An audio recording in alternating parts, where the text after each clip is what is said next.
गर्मी की वजह से बच्चों को भी बहुत मुश्किल आ रही है आजकल। बच्चे नहाते अच्छी तरह नहाते। गर्म छा गोमुत कूता गर्म गो कूता गर्म गो।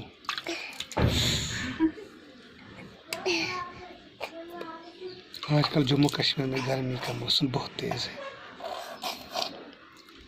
10 दिन 20 दिन रहेगा, उसके बाद तो ठंड ही ठंड।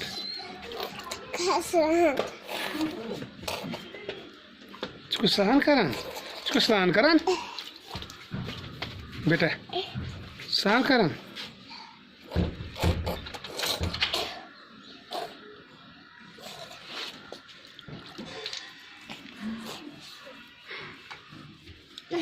मैं रोकूं नहीं।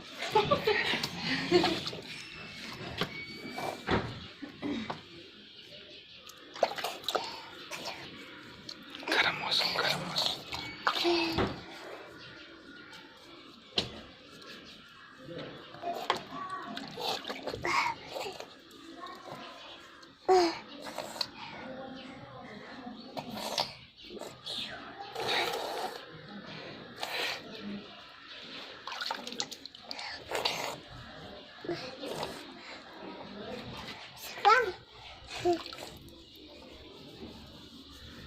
गर्मी की वजह से आजकल कश्मीर में बहुत छोटे बड़े कांप रहे गर्मी की वजह से।